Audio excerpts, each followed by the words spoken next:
NFL rap season. Yes, I'm wearing these from Mardi Gras. Mongo's here.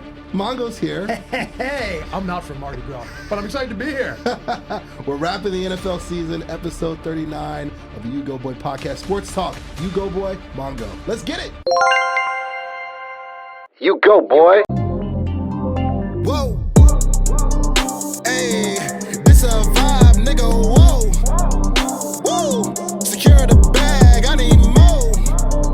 Hey, 3P, Jordan, whoa. Woo. I can't keep it on a low. This a whole vibe. I don't need a plug, no cosign. Thinking out loud, that's a gold mine. Mask on, yeah, COVID-19. Baby mama, yeah, looking like Rihanna. Rest in peace to George, rest in peace Brianna. Still kicking like Van Damme with my niggas in Amsterdam. Yeah, Marv, give me the drops, baby. Load me up.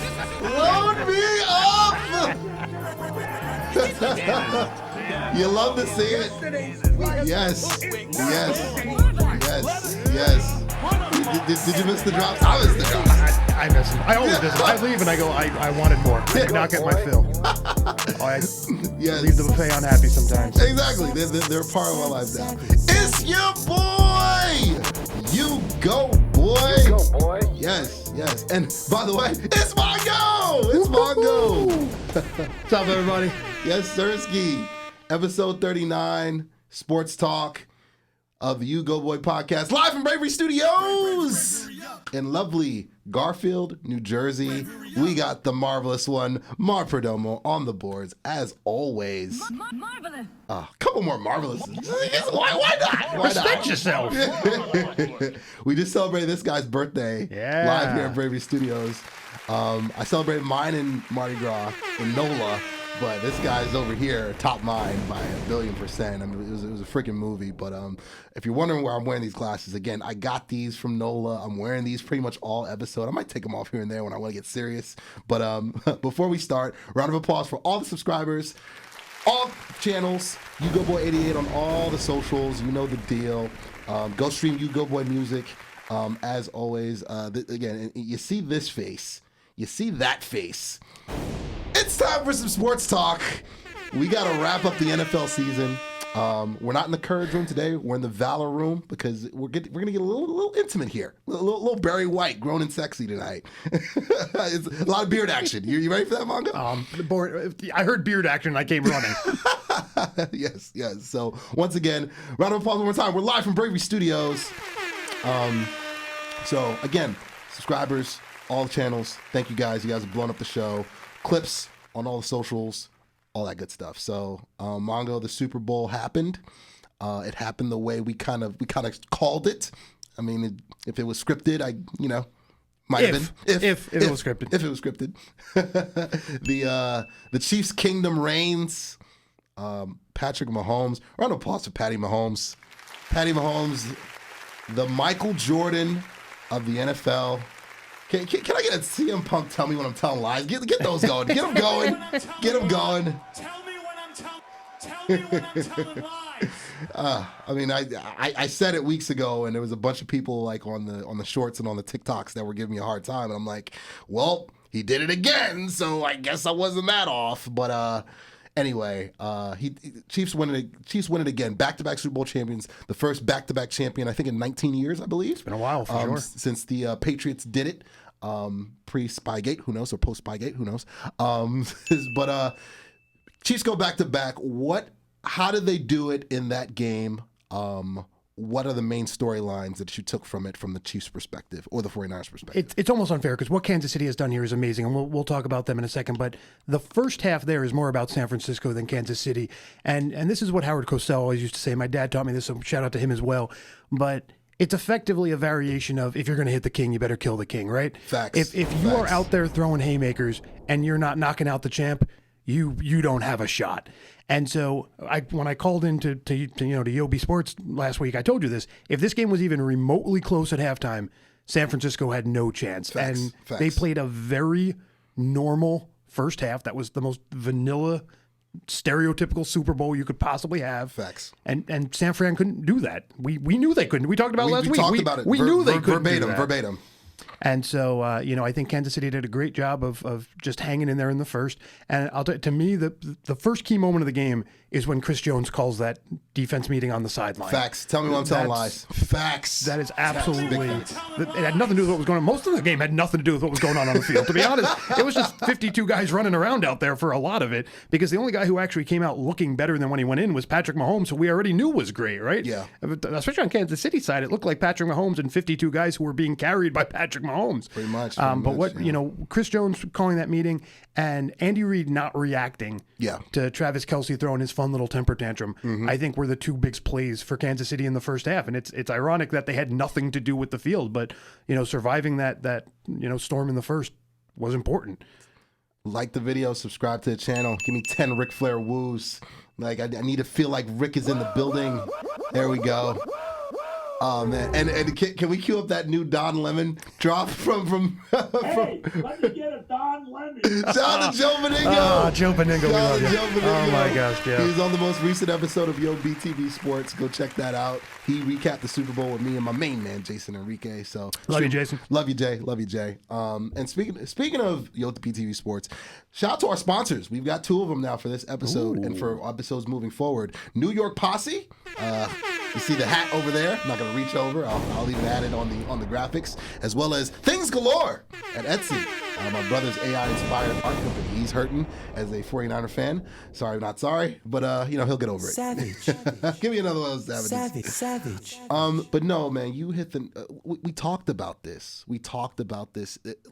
This is my thing with the way the game played out. It was very similar to the way it played out in 2019 or 2020. The 49ers, they for the majority of definitely for the first half and parts of the third quarter, they controlled the game. Yeah. And they had a 10-point lead, just like in 2020, in Miami. And again, the thing when you play the Chiefs, and this is, I mentioned this, when me and Jason, we took 2 weeks to break down the game thanks to the Pro Bowl, that amazing set of flag football and dodgeball and all that good stuff going on. But we talked about this. The deficiency at quarterback for San Francisco was going to rear its ugly head. And I feel like it did in the first half against Detroit. And then when the chips were down and the big money plays and the big money moments and the big money throws needed to take place with Purdy, he didn't make those. No. Because again, you can't overlook the fact that the way Kyle's system is set up he's okay with Purdy being the 11th best player on the team. He's okay with that. He wants to run the ball 35 to 40 times, and then he wants the short yardage throws to Kittle, Ayuk, McCaffrey, Debo. And once round of applause for Steve Spagnuolo. Absolutely. Because what Spagnuolo did a great job of disguising coverages. He always does that.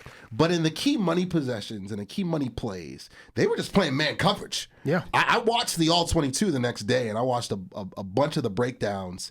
And McDuffie, the kids call putting that seatbelt when they lock up a receiver. Exactly. McDuffie put that seatbelt on. Schneed put that seatbelt on. They were locking up Kittle, Debo, Ayuk. Those guys were in Rikers Island. I don't know if there was a Rikers Island, Las Vegas, but those guys were getting locked up and seat belted up. They like the first day of daycare. Watching that take place, it was just a master class by Spagnuolo. And were you surprised with the way Spagnuolo attacked this 49er offense? Because it looked like he's seen this before, and he knew how to stop it or how to give it problems. I promise I will. For my Chief fans out there, I promise I will talk about you guys at some point. we both will. Again, we got to get back to the 49ers here. And yes. And when you talk about Spagnuolo's experience, I believe I saw a first coordinator with four rings. I think I saw. But before we go, talk about experience there. On the other side, Shanahan's getting a lot of trash for this is the second Super Bowl that they collapsed against Kansas City. I want to make sure we understand what this is here. If I had a cage here with a cheetah in it, and I gave you 10-second head start before I released the cheetah, yeah, could I be mad at you for not running fast enough? That's effectively what we're doing here. Tell me what I'm telling lies. Mongo chose violence. When do I not? I love it. But this idea, we knew. I gave you the stat last week when I called in to you and Jay. The Chiefs, the last 8 games before this one, averaging 4 points given up per second half. Yeah. They make their adjustments at halftime. They release the cage. Yeah. And if you have not figured out how to put something, between you and that cheetah, if you have not climbed a tree, if you have not done something in those 10 seconds, that cheetah's going to run you down. And so I don't blame San Francisco necessarily. You got to give credit to Kansas City. And I think part of it, listen, they knew who they had all along, right? They came in with a plan. They stuck with the plan.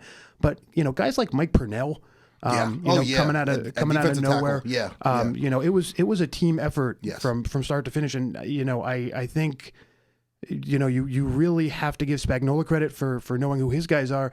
And, things like, I know it's kind of off the question, but, on offense, the key was them figuring out how Travis Kelce was being guarded. Because once they unlocked Kelce, and so that play where Kelce gets mad, what Andy Reid's actually doing there, he puts Noah Gray in for a play and basically gives up a play just to see if they follow him the same way they were following Kelce. To see is it a scheme or is it a player-based defense on San Francisco?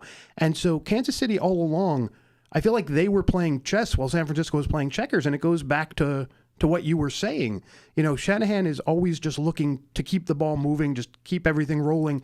And against Kansas City, you can't do that because they're intentionally letting you think you're winning. Yeah. And it was not a good strategy for San Francisco when it's very obvious. We talked about it for 2 weeks. We knew what Kansas City wanted to do. They did it, and San Francisco just couldn't stop it. I mean, Kansas City was the better team.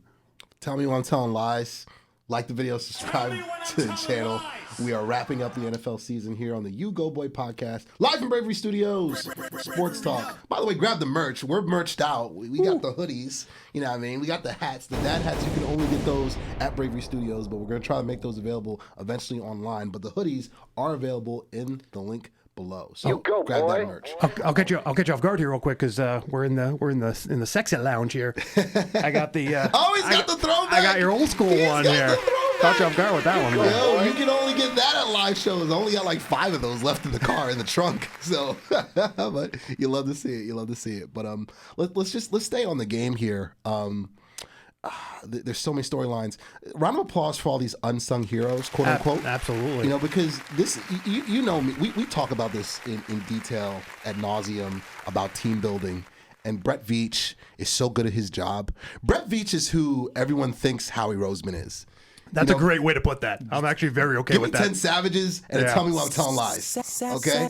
Because again, yes, we give Howie Roseman his flowers for the way he massages the draft and his aggression in free agency and trades and so forth. But while he's over there trying to get Kevin Byard and Shaq Leonard from the retirement community, Brett Veach is all he's doing is let me draft McDuffie, let me draft Nick Bolton, let me draft Chanel. The linebacker from Wisconsin. Let me draft Snead. Let me just continue to just Thornhill from years ago. They got Honey Badger a couple years ago. And even when they lose players, even when they lose a Honey Badger or they lose a Tyreek Hill, let me get this Rice kid from SMU. Well, you know what I mean? Oh, right. I lost Juju Smith-Schuster. Let me get MVS, from the Packers. He'll catch the ball eventually or whatnot. Veach is so round of applause. Brett Veach, what he does is what you would love for Douglas to do. Like, see, Will McClay has, I'll get on the Cowboy soapbox eventually, but Will McClay has about 75% of the power. I need him with 100. Because at 100, he can do everything Brett Veach does. Right. He can sit down with the coordinators, sit down with the head coach, sit down with the players, especially your star players. How can I make your job easier? What do you need from me from a receiver standpoint or an offensive line standpoint or a skill position standpoint? What do you need from me to allow this thing to keep on rolling? Because Kansas City does a great job of, they don't rebuild, they reload. Absolutely. And that's how you keep dynasties going. Give me a tell me when I'm telling lies, all right? Because your boy's not lying, all right? And these glasses are amazing.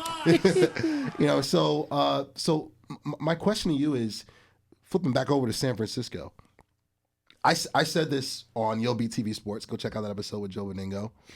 San Francisco has now morphed into the Buffalo Bills of the modern era. They're that team that pumps out double-digit wins, can just be borderline dominant at times. They pretty much run half of the league in the NFC.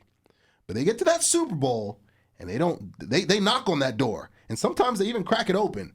But Patty Mahomes is on the other side with Chris Jones, and they're slamming it shut twice now. And before that, the Ravens did to him, as Ray Lewis ascended into the heavens. You know what I mean? Right. So my question to you is, San Francisco now, is it safe to say that they're the Buffalo Bills of this? Am I too aggressive there? Or where are they now with a third consecutive Super Bowl failure? So I think the only reason there's any hesitation for me to say yes, 100%, great comparison, is, I mean, obviously we'll never know this. If they could have been in that Bengals Super Bowl and lost that one, I'm with you completely. They are yet to be in a Super Bowl where they are, if not the favorite, at the very least, the experienced squad. Right. Because when you look at, who they've faced off with, they always face off. They have either the younger quarterback or the new quarterback, and we've seen over the last 10 Super Bowls, the veteran wins. Yeah. 6 times of the last 10, one team had a quarterback with Super Bowl experience, one team didn't. The Super Bowl quarterback won 5 out of 6. Obviously, the Nick Foles bonanza notwithstanding. But savage for that. And then in the other ones, Stafford's older than Burrow. Right. And so, experience matters in a Super Bowl. And so that includes Mahomes versus Brady, too. Absolutely. You have to. Yeah. How could you not? Absolutely. Brady beat Mahomes for sure. Yeah. And so if there's a time where, Mahomes somehow gets injured one year or just decides to give up one year and a young upstart wins the AFC and all of a sudden San Francisco loses 42-20. We clearly have a problem with the way Shanahan handles those 2 weeks leading up to the Super Bowl. But I do think part of it is the way that San Francisco is built. They, look at what you said about Kansas City, go the other way. I mean, San Francisco's had some great drafts, but ultimately going out and buying McCaffrey, ultimately as much credit as they were given for surviving the Trey Lance fiasco, it was still a fiasco. That could have been a top, that could have been a top defensive lineman. That could have been a top right side of the offensive line guy, which they clearly needed. And so they haven't been perfect in terms of what they've done, either. Whereas Kansas City has been pretty darn perfect. So I mean, they've had the problem that every time they've made it this far, they've run into the smarter organizations with more veteran teams who have more Super Bowl experience, two great coaches between Reed and Harbaugh over the last bunch of years. And so I do think there's definitely something in the way, Shanahan has to figure out how to change some things, because everyone knew Bosa likes to and Bosa did a great job of trying to not overplay his hand in the Super Bowl. And I'll give him credit. Yeah. But you knew at the end of the day, eventually Mahomes would have all those running lanes he did, because San Francisco loves to overplay their hand in the box. And, of course, the fact that they couldn't change anything was, they didn't even change we're going to talk about it in a second, I'm sure, but they didn't even change the way they handled the coin flip under the new rules, right? Yes, absolutely. They're too stuck in their ways because they're confident. They believe in themselves, and I don't blame them for it. They're a really good team, but you need to have a special book for the Super Bowl. Obviously the Waterboy makes that joke about not holding anything back. It's the last game, right? And I just feel like San Francisco has already emptied their tank, especially this year where they needed magic to even get to the Super Bowl. Kansas City knew what the playbook was for them, and until they figure out how to turn it up to 11 for the Super Bowl, I don't think I'll pick them. If they're back next year against, pretty much anyone, I wouldn't pick them. Like the video, subscribe to the channel. Give me 10 Dom DeMarcos. I haven't heard enough of them. Keep going. Marv, hold on to it. I'm gonna go get a snack. We are live from Bravery Studios, wrapping up the NFL season. Mongolicious is here. Your boy's here. Shout out to New Orleans again. Shout out to the Zulu organization. They hooked your boy up with the big face over here. Oh, that's awesome. Shout out my boy Larry out there. He hooked your boy up. And Mongo, I've got beats for you too, buddy. Oh yes. Oh, this is awesome. So we turn these on for you. Oh yeah, buddy. Oh yeah. Oh yeah. Give some LA Night yes. Give some LA Night yes. Yeah. I love it. So So here's what I'll say too about, Lord have mercy, that Super Bowl. The question that Kyle has to answer right now, he really needs to answer this. The 49ers are going to pay Brock Purdy about $40 to $50 million. That's inevitable. Okay, I just want to throw that out there. I'm holding back the Mongo sigh as long as I can, but I got to do it. Give me two savages for that. Savage. Now, with that being said, knowing that a $40 to $50 million quarterback is about to be on their ledger, Kyle has to make a decision about this offense.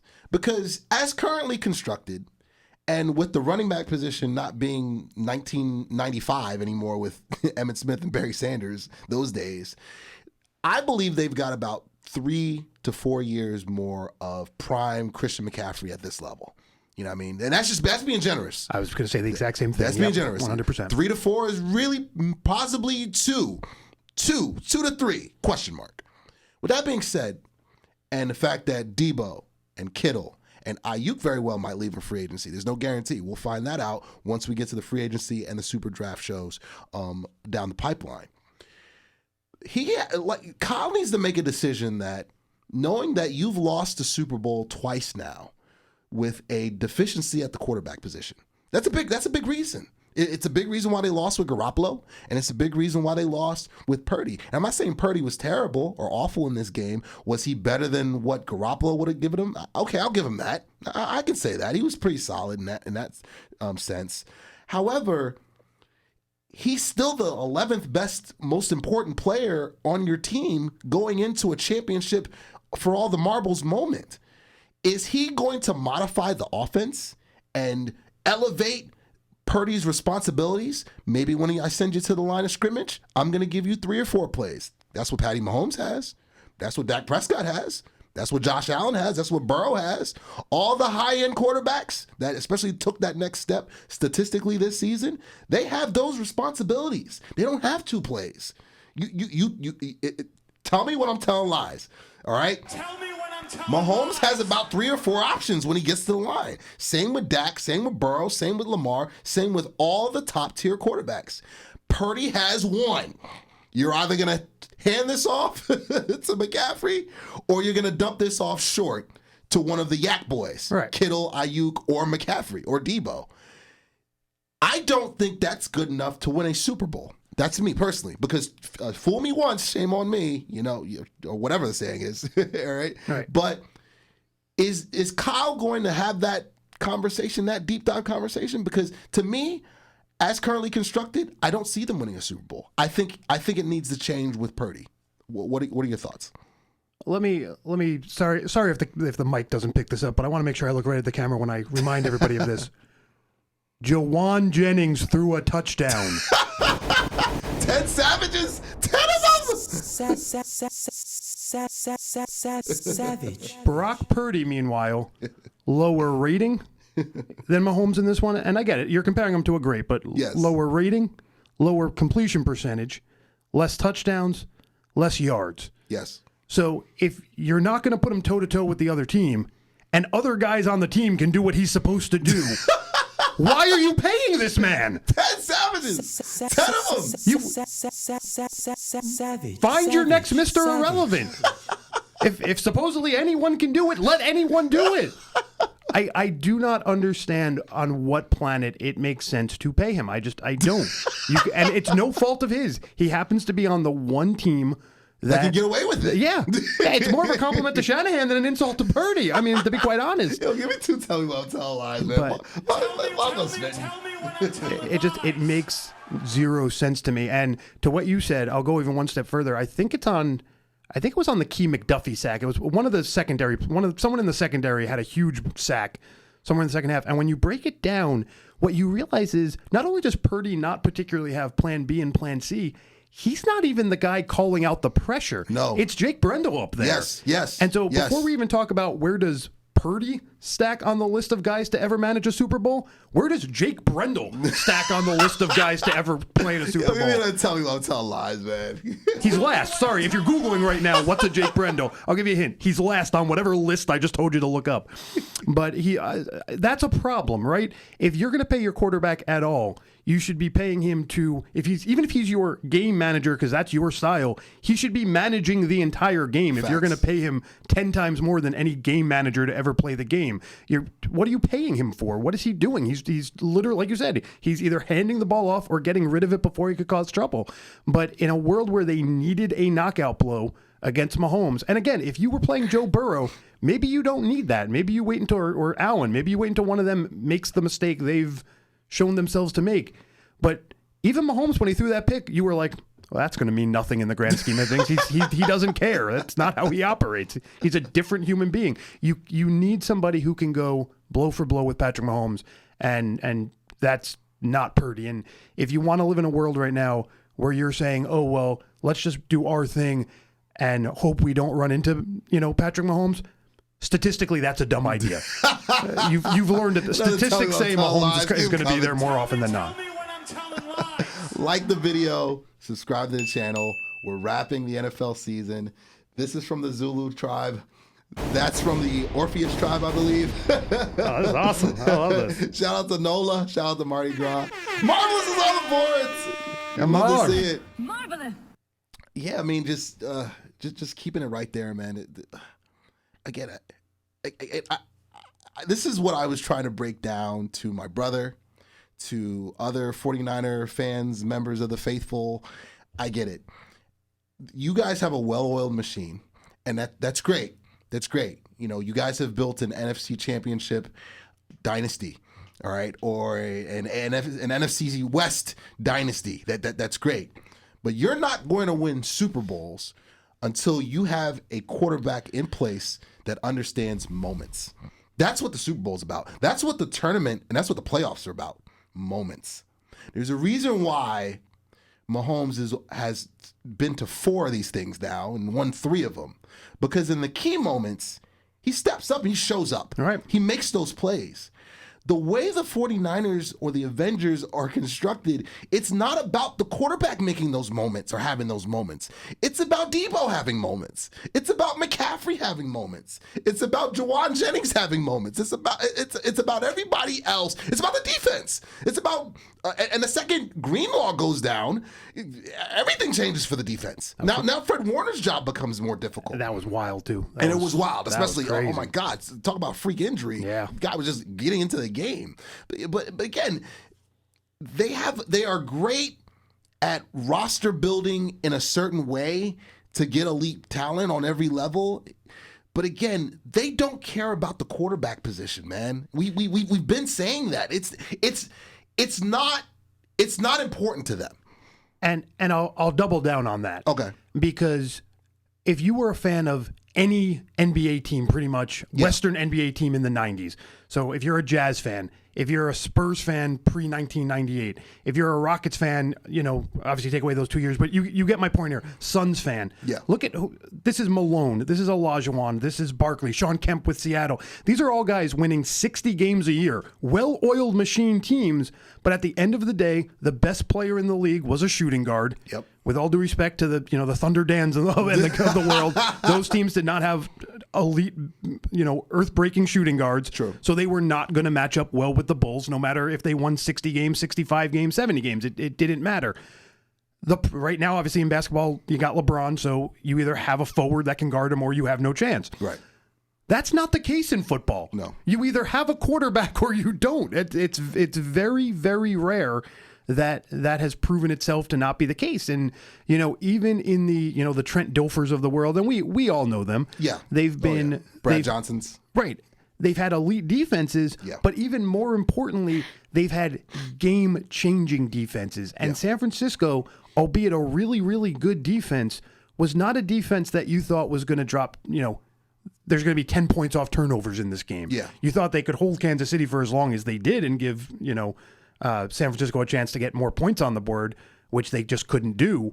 But, you look at a guy, you look at like that Tampa Bay team from the early 2000s. Yeah, 2002. You were like, at any moment, any play, it could be 40-0. A strip sack could go the other way. Oh, yeah. Right. Oh, and with any team with Ed Reed on it or Ray Lewis on it, same thing.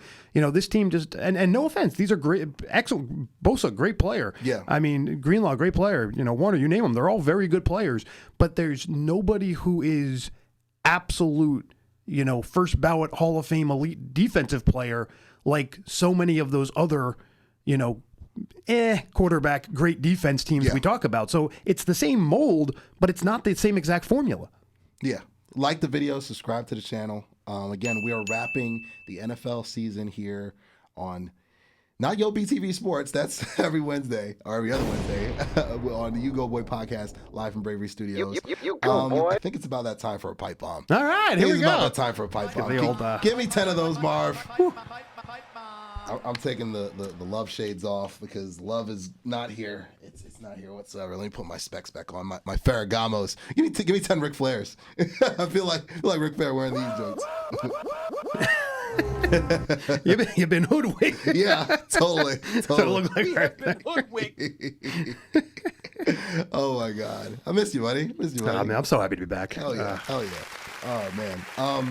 So this pipe bomb is brought to you by Things Galore at Etsy. Grab yourself some AI-inspired art from my big brother King. He's still mourning his 49ers, but he'll get over it. New York Posse. Grab yourself some New York Posse apparel available at American Dream Mall as well as online. The link will be below in the bio. As well as Yo BTV Sports. As well as Bravely Fit. That's another podcast. As well as the Chris Abalo Podcast Experiment. Free gems. We got 1 billion podcasts here at Bravery Studio. As well as the Mina Mendoza Show. Love you, Mina. Love you, girl. So yeah, this Mark, give me 10. Tell me when I'm telling lies. Love you, punk. I think he's gonna be on commentary for WrestleMania. I'm here for it. I'm here for it. Yeah. Oh, I'm all about that. I didn't know that. I'm here for it. He's definitely gonna be there. It's in Philly. Goodness gracious. Love you, Phil.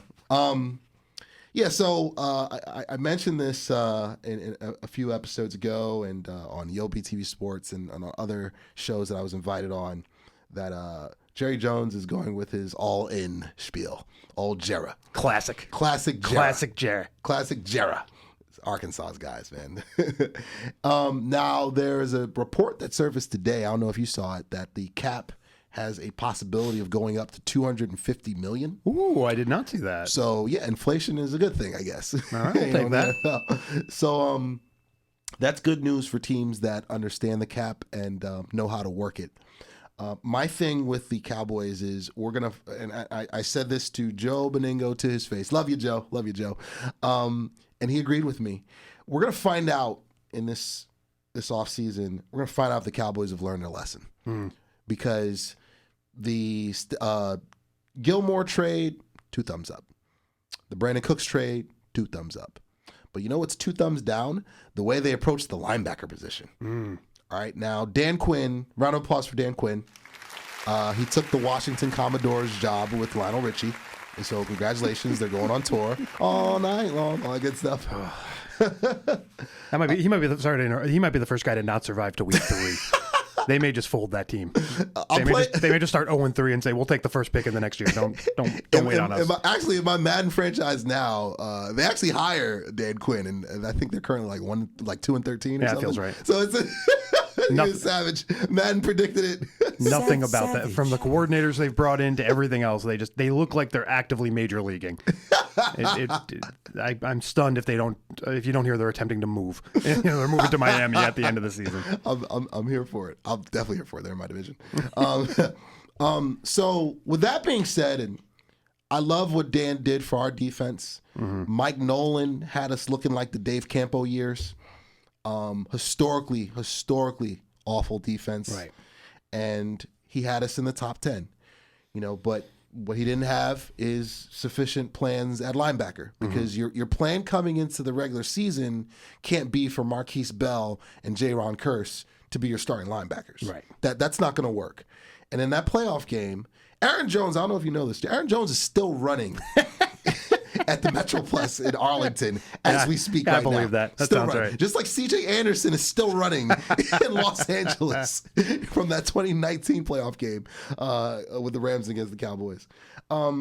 They have to have a surefire plan at linebacker because, again, I don't know if you know this, but the linebacker play is actually going to make Micah Parsons' job easier. It certainly will, and well, it's not a matter of, listen, if you can draft another Micah Parsons in the teens, hey, that's awesome. Yeah. But I believe when you Google Jaron Kearse, his Wikipedia page says he's a safety. Yes. Like at least start the bidding with having linebackers. Dom DeMarco. That's all we're going Dom for. DeMarco, just fire it up. God almighty. Like, I'm watching that game. And I'm just watching Marquise Bell and J-Ron just getting washed. They're getting washed like Tide. Yeah. All gain, Arm & Hammer with the freaking bubbles, all good stuff. And the pods. I use the pods. It's good with laundry. Yeah, absolutely, they work. Don't eat them. Don't eat them though, kids. Do not eat the pods, kids. What I will say is, I want to see Patrick Queen with a Cowboy star on his helmet. I want to see the Cowboys trade for Eric Kendricks. Also, a Mike Zimmer guy. I want to see them draft a linebacker. I've seen a couple studs. This is a very deep linebacker class, especially for the first 2 rounds. I want to see them invest in linebacker like their lives depend on it, like someone's job might depend on it. And I want to see them invest in center or in tackle with the same energy. Mm-hmm. Keep that same energy, because you're not going to tell me that you're all in if you're not going to make Micah Parsons' job easier, Dak Prescott's job easier, CeeDee Lamb's job easier. If it doesn't make any of those 3 guys' job easier, I'm not interested. Yep. Because you're not ending that title drought unless you invest in the linebacking position and the offensive line position. Because you win at the line of scrimmage, but you solidify your team at that second level, which is the first line before you hit that secondary. And every team that was left, the final 4 that was left standing, San Fran, Baltimore, Kansas City, and Detroit, they all have stud linebackers. They care about the linebackers matter. Who'd have thought? Absolutely. And you look over at Dallas, that's just not the case. So keep that same energy. Right? I want them to sign Saquon Barkley, or I want them to sign Derrick Henry. Mm-hmm. I want them to draft linebackers. I want them to sign Queen, or trade for Kendricks, or get Danielle Hunter. I want them to invest where they need to invest, because if they don't, Mike is going to lose his job, and Bill's coming to town. Tell me when I'm telling lies. Yeah, no, you're absolutely right, and I'll you have it right. You had it right even more right the first time. Not a great offensive line free agency. Someone's going to overpay Donovan Smith, and other than that, then you're getting into like the Ezra Clevelands of the world. And oh my God! And it only gets. And if you want Mekhi Becton, you can just have him. Make it stop. But anyway, yeah. So you're probably drafting offensive linemen, yes. and so linebackers are going to have to be found, or you can be like the Giants, where when they won their 2 Super Bowls and just find the Mark Herzlichs of the world in the 7th round. But again, Dallas has not been terrible on day 3 of the draft, know, and so they need to know that though. And I feel like certain teams know they're good at the back half of drafts. I feel like the Eagles know they're good. I feel like certain teams, Kansas City knows they're good. Some teams don't seem to buy that. Some teams seem to think like, oh, we're just kind of going through the motions of the Saturday of the draft, and they're like, oh, look at that, we got a starter. Whoops. And I feel like Dallas needs to really have a plan, and not just from A to Z, but A to B, B to C. It needs to be step by step, and it needs to include what are we doing with each and every pick of the draft. There are some years where I say Jets, just go. Whoever if the best player in the 5th is a punter, take a punter. I don't care. But there are certain years that you need to go in and say, this is what we need to do. This needs to be, and again, no fear in moving up or moving down. If you realize, the guy I want in the 4th round looks like he's going 10 picks early, do whatever you need to move up 11. But you have to be very, very methodical about this, especially because it's a very odd free agency this year. Yeah. In that certain positions are either loaded or just a straight up ghost town. Yeah. And so you got to think about where you're going to, at what levels of the offseason are you going to make your moves. Like the video, subscribe to the channel. We're wrapping the NFL season. Mongo is here.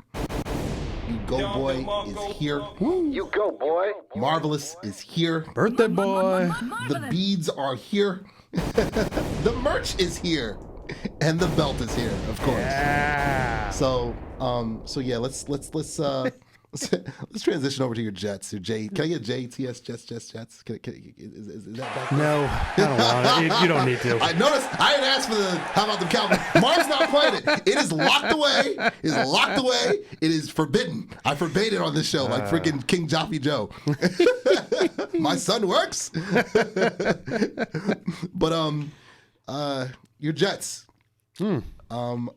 I haven't asked you this question. I've asked this question a bunch of times to Jason. Love you, Jay. Yobi TV Sports, now streaming on all digital platforms. What's the plan for your offensive line? And what's the plan for post Aaron?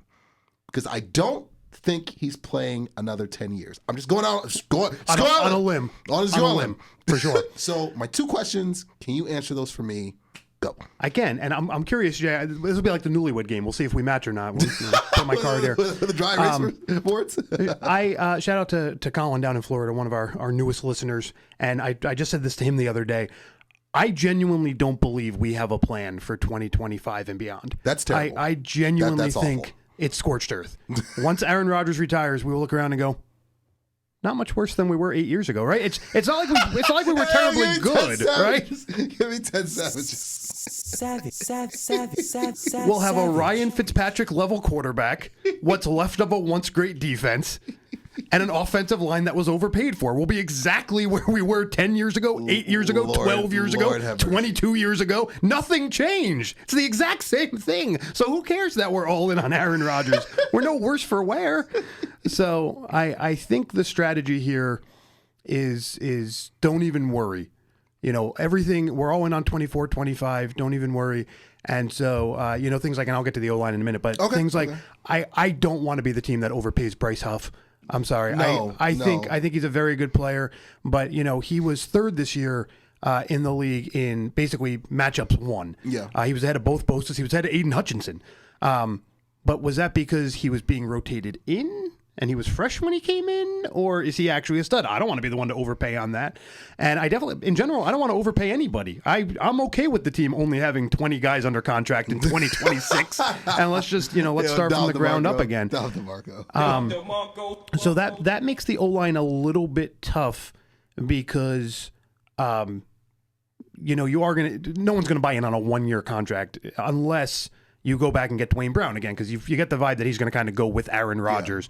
Yeah. Sadly, I've said it all along. I will be stunned if Cam Fleming is not our right tackle. That is nauseating to think about, but I believe it. I think either Elijah Wilkinson or Ezra Cleveland ends up as one of our starting guards. David Bakhtiari might be a cap casualty.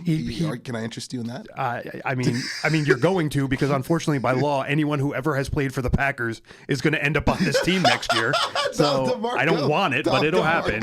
I mean, we had Billy Turner was on our team this year. Is that his name? So. The guy with the glasses, because he once played for Green Bay, right? They're all there. But I think it'll be, especially because it's not a great offensive line free agency group anyway. It's not. Now here's where I don't know if Jay went down this road, but the one thing I do question, I'd be tempted to move if the offer was there. I'd be tempted to move on from Vera Tucker, and I know I'm going to get trashed by Jet fans for that. Yeah. First rounder, I believe. First rounder. Yeah. You're going to be paying everyone on that defense real soon. Yeah. Sauce and Garrett Wilson. Yeah. So you're gonna have to pay Sauce. You're gonna have to pay Garrett Wilson. You're gonna have to pay Johnson. You're already paying, Quinnen Williams a bunch. Eventually, ideally, unless you're gonna find a quarterback and build up organically, you're gonna end up paying a free agent quarterback in 2025, which always costs more money than you want it to. Yes, that's true. So if Vera Tucker, who's already been lost to an injury twice in his in 100% of his career, right? Yeah. Just to have him be lost to a cap casualty in 5 years because of, someone's willing to gamble on what he could be instead of what he is. Do you get value for that now? And so if the free agent market is there where you can get, again, I'm not thrilled about the idea of a Wilkinson and a Cleveland, but if you can get multiple starting guards, because Lake and Tomlinson might just be gone. They might just move on from him organically, at which point you're basically starting with Tippmann, Vera Tucker, and that's about it. Yeah. I mean, Carter Warren maybe is a future right tackle. I'd certainly bring him into camp and see what he can do, but you're probably having to find at least 3 offensive linemen, but I'm inclined to say draft one of the big offensive tackles in the first and buy the guard and the right tackle, or buy the 2 guards and either kick Vera Tucker out to right tackle or look at moving on from him. Like the video, subscribe to the channel. We're wrapping the NFL season. I say you guys take, I told Jay this a billion times, and I'm going to tell you this, the same strategy. Take a page out of Houston's book, last year's draft with Will Anderson and C.J. Stroud back-to-back. Yeah. Get your nasty offensive tackle. You can get the kid from Penn State. He's the best of the bunch if he's there. Grab him. He's awesome. Absolutely. He's awesome. I'm in on him for Grab sure. him. Then trade back into that first round and get another one. Double down, because I'm the same way with Dallas. I want 2 linebackers. I either want 2 linebackers or I want 2 offensive linemen. Like I want us double dipping on one of those positions, and there's no rule that says that you can't. So why not? This is a deep, loaded offensive line class. I've been told from ESPN and all the draft experts and gurus, Mel Kiper included, that this is one of the deepest offensive line classes in like the last decade. So take advantage. If you're an offensive line needy team, like really both of our teams, right? Ours is the issue with ours is aging. Right, age is a huge problem. Like, do we want to roll back with Tyron Smith another year? He was elite this year, but it was 50-50 if he was going to play every week. I don't really want to live in that world anymore. I want a guy that we draft him to play tackle, he plays tackle. Or we draft at center, I know we need to get better because Biotish, he has a Pro Bowl under his belt, but he's okay. Like, to win a Super Bowl, you need some aspect of your offensive line that's elite. Right. And in some cases, at least 2, maybe 3. I can honestly say that we've got a pretty stout offensive line, but we can't run the ball for shit, and that's a problem. Yeah, that's a problem. You have a future Hall of Famer in Zach Martin. You've got an All Pro in Tyler Smith. You got Tyron Smith, and you've got all this beef. Yet we were bottom 3rd in running the football. Like, was the drop off that precipitous from Zeke or post Zeke to Pollard? Was he still working his way back from the injury, or was just the run game just wasn't good enough? So personnel. We both our teams have a lot of work to do on that offensive line. We got to beef it up, man. For real. And for me, you mentioned double dipping, and just a lot of those guys you just named are Dallas, born and raised, drafted. I still am in fear, and I said this when it happened. The determination to get Joe Tippmann in what was a very oddly deep center draft, because we whiffed in the first round, will go down as Joe Tippmann could get his number retired. I don't care.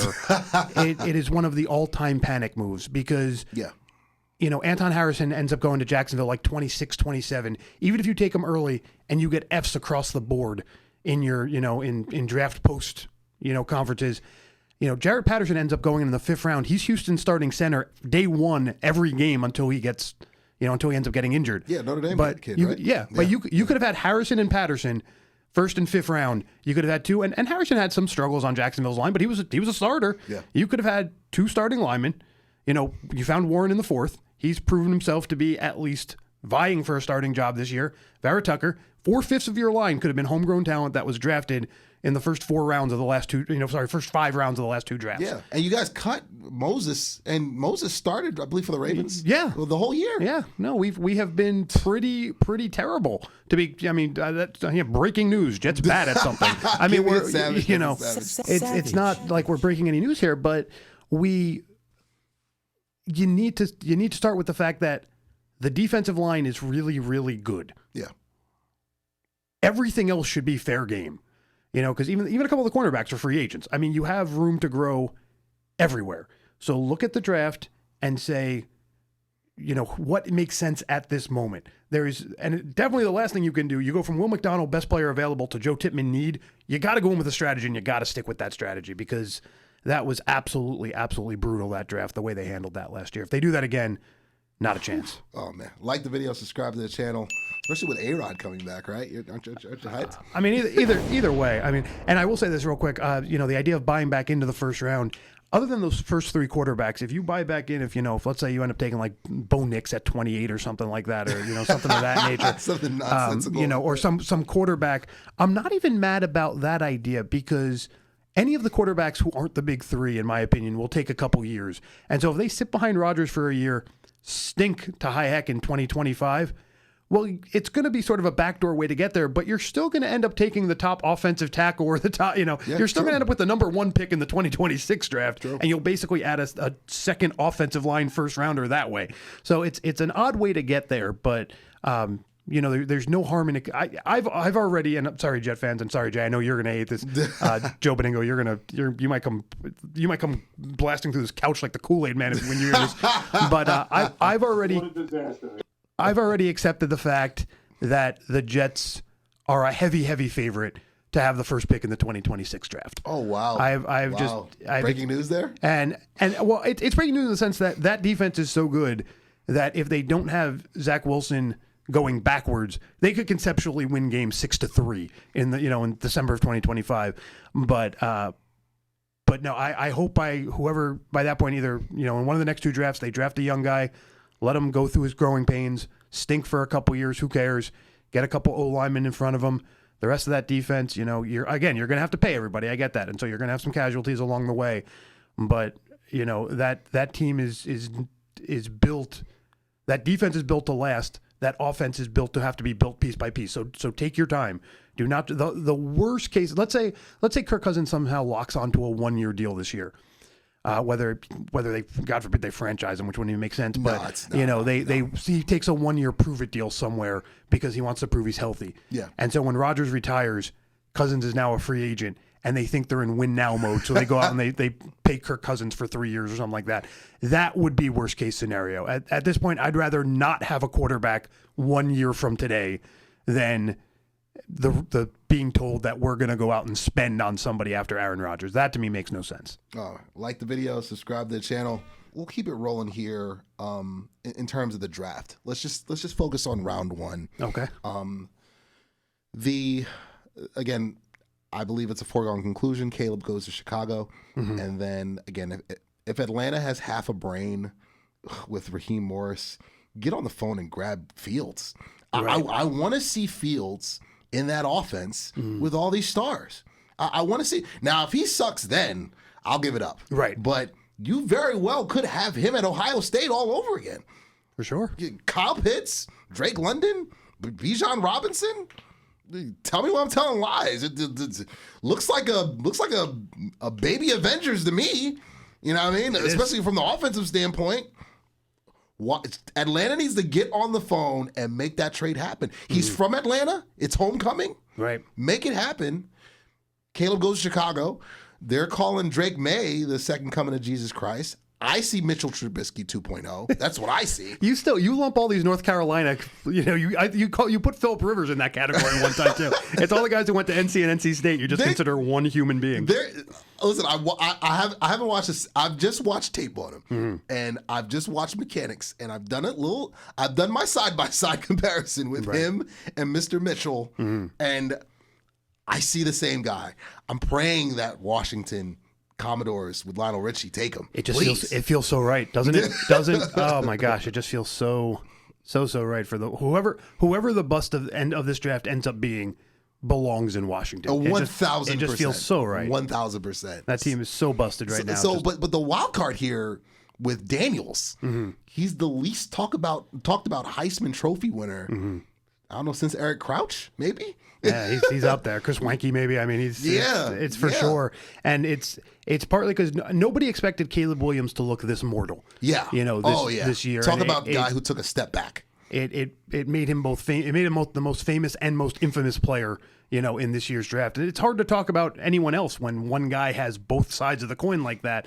I do think Daniels is going to absolutely destroy his pro days. I think he's going to absolutely destroy the combine, and foregone conclusion, he'll be a top 5. The only reason he won't go 1, 2, 3 is if who's ever drafting third ends up not needing a quarterback. But that would assume no one's trading in there or anything of that nature. But to what you were saying about Atlanta, and Chicago for that matter, it's just a matter of playing musical chairs. Yeah. One of my favorites out there, if you go through like those mock draft builders, basically Arizona offers Chicago a package that allows Chicago to successfully draft an entire rookie offensive line in the first 4 rounds. And then obviously Arizona can double down and they can move Kyler Murray to recoup some of that. Well, then Atlanta should be getting on the phone and getting Kyler Murray. I mean, anyone is better than Desmond Ridder. I mean, you now have an abundance of quarterbacks. There's more than 32 usable quarterbacks in the league, and yet somehow Atlanta doesn't have one. Yeah. So you basically just have to wait and see who ends up being the odd man out, because there's no chance everyone with the sort of 12 through 25 best quarterbacks in the NFL all say, well, we got our guy, we don't need Jaden Daniels. Oh, we got our guy, we don't need Drake May. They're not all going to do that. I can't. Who's limping to the Commanders' top of the depth chart right now? What's his? Sam Howell. There's no way Washington's going to go, oh, we have Sam Howell. We're not going to take one of these 3 potentially generational quarterbacks. But you get the idea. Someone will give up. There it goes. In a world where Desmond Ridder is seemingly not a viable NFL starting quarterback, there is at least one team who will give up on a viable starting quarterback to take a potentially franchise quarterback in one of those 3 guys, and Atlanta just has to be ready. Atlanta just if I was Atlanta, I literally show up to the draft just with a large comical fishing net to prove a point. Like, whenever you decide to throw one of them back, just send them my way.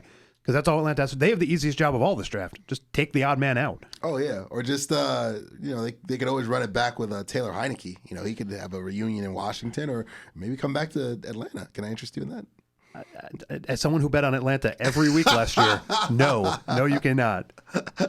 Atlanta Falcons, 50% of the time, 100% of the time. You ever want to spend 18 weeks gambling and not make or lose a dime? Bet on the Falcons every week. It's great. Tell me when I'm telling lies. Tell me when I'm telling lies. Oh, my God. So we're going to do a round of applause, man. Round of applause. We're going to bring things on home with some rapid fire on the spot. This episode of Rapid Fire on the Spot is brought to you by New York Posse, of course. Grab yourself some New York Posse apparel at American Dream Mall, as well as Things Galore at Etsy, Yo BTV Sports, Bravely Fit, as well as Cape, Chris Ball's podcast experiment.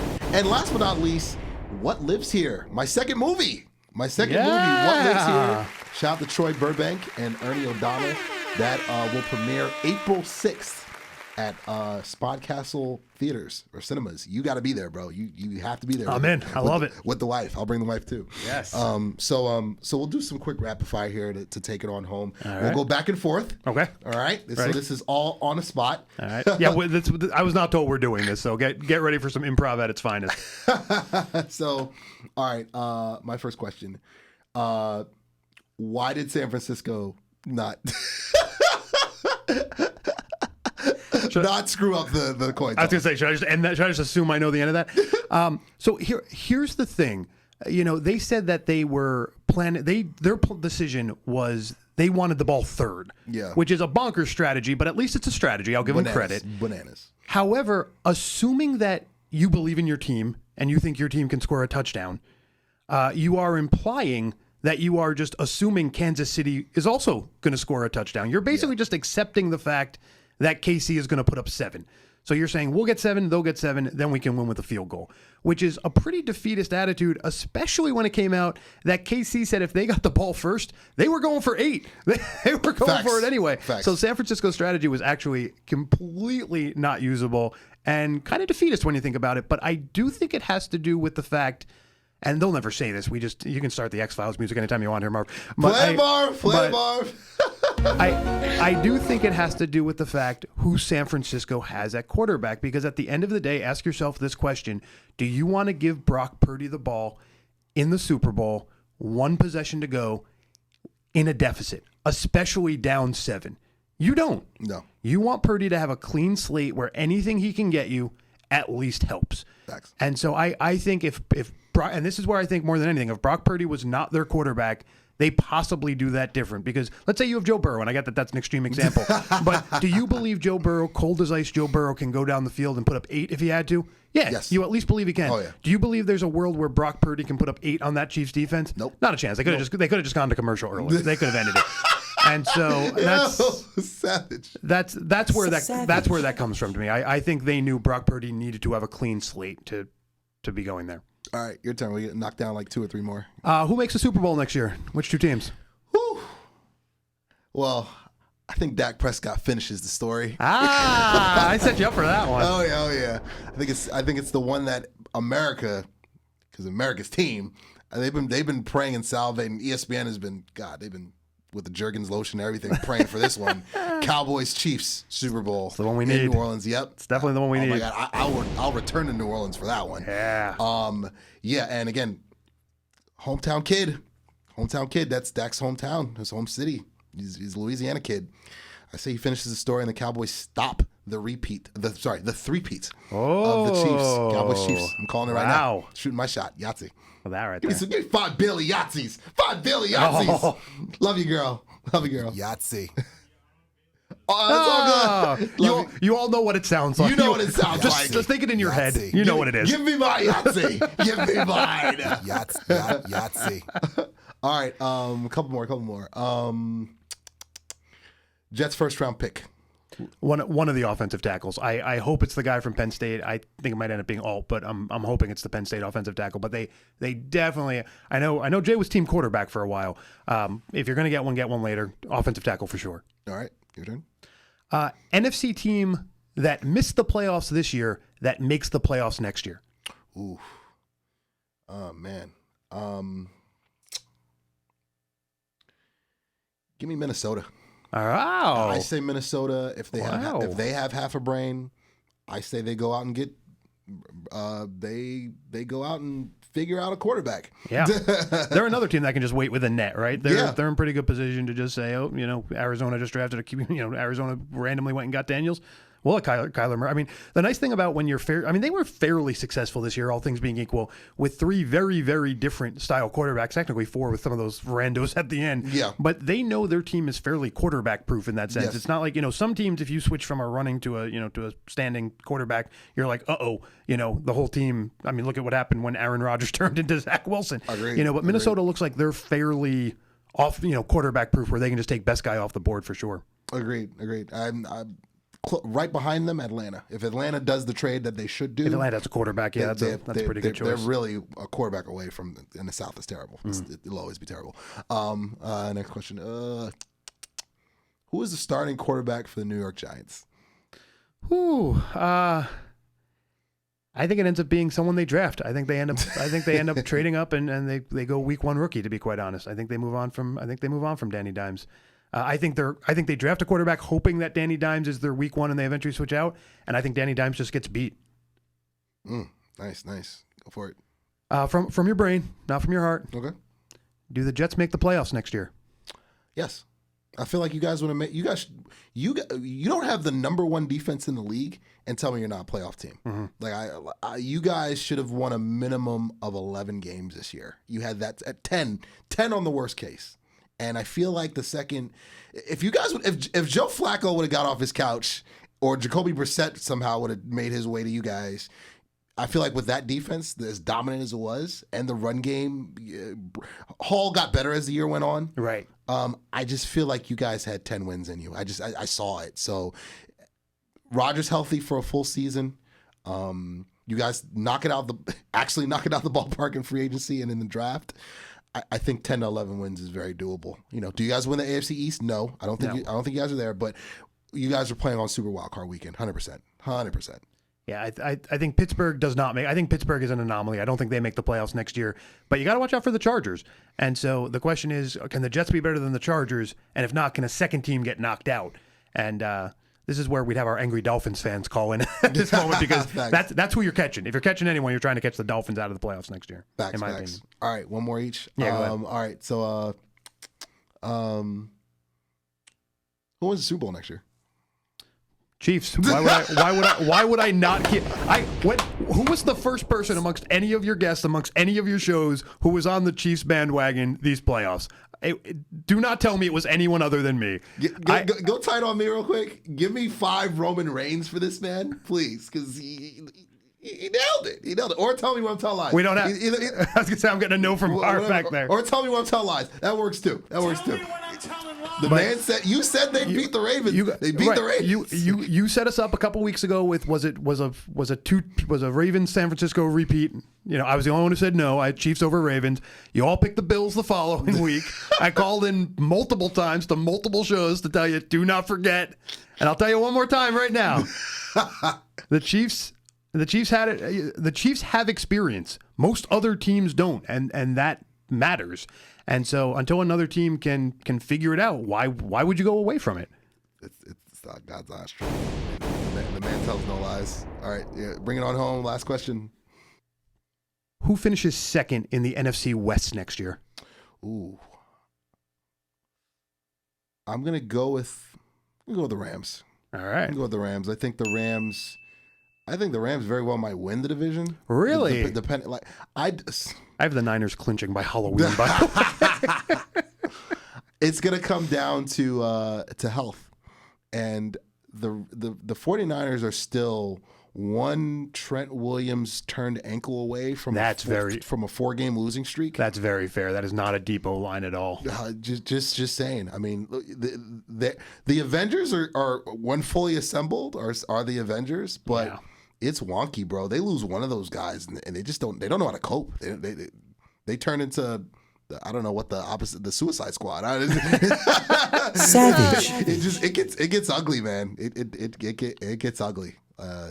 It gets Sharknado ugly. Yeah. You know what I mean? So, but yeah, I think the Rams and 49ers, they're going to fight for it. They are. And if Stafford stays healthy and the Rams have a solid offseason, draft and free agency, because I don't think the gap is as precipitous as a lot of people think. Yeah, still 49ers world, NFC West, and everybody else is living in it. But I think the Rams can give them problems. I really do. Yeah, I'm really curious with the Rams to see, Nakua and Kyron Williams came out of nowhere pretty much, and will the league catch up to them, or is this is where we see McVay, this is where we see the super genius work his magic. Right. Will they naturally regress? I mean, they didn't even do that great, obviously record wise, in a year where they had 2 absolute key position studs come out of nowhere and catch other teams off guard. Now that teams can actually plan, they have tape on Nakua, they have tape on Kyron Williams.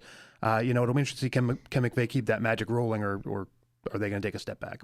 All right. Round of applause. I'm putting the stage back on. I'm gonna switch to solid here. Yeah. That's right. I come in different modes, baby. How do you like me now? Oh my goodness. And I'm gonna grab the belt too. All right.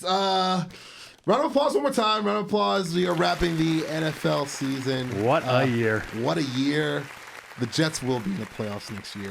I hope. The Cowboys will be in the playoffs next year. I know. I'm going out on a limb. Yeah. We'll have new coaches for both teams next year, too. Mike Vrabel will coach the Jets next year. Bill Belichick will coach the Cowboys next year. I'll amend that statement as the season goes on. Or Dak will finish the story. Who knows? Saleh's part of that scorched earth I told you about, though. Not a 1 year from today, not a chance that man is the Jets coach. They could win the Super Bowl. Not a chance. That man is gone in 2025. I'm here for it. But Mongo, where can they find you? I think you have a Twitter or Twix now, don't you? I do. Yes. Yeah. Where can the people find you? Mongo on Twitter at Mongo715. He yelled at me to make it, and then I got intoxicated one night and I made it. So you're welcome. Thank you. Yahtzee. And you can check me out, I80 Sports, basketball and baseball over there. But that's why I love coming here and just talking some football with you, man. Get to come out of my comfort zone a little bit. Hells yeah. And you know the story. You know the deal. Ain't nothing changed. U-Goboy88 on all platforms.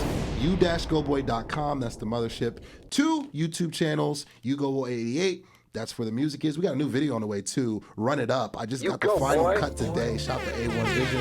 Another channel, U-Goboy Media. That's for all the podcast clips, reels, all that good stuff.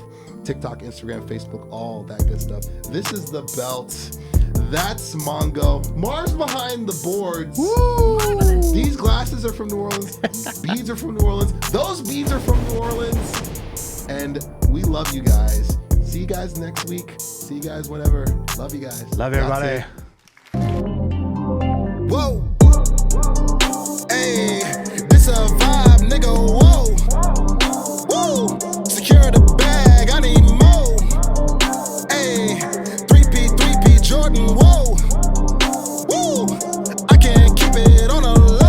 vibe, this a whole vibe. I don't need a plug, no cosign. Thinking out loud, that's a gold mine. Mask on, yeah, COVID-19. Baby mama, yeah, looking like Rihanna. Rest in peace to George, rest in peace Brianna. Still kicking like Van Damme, with my niggas in Amsterdam.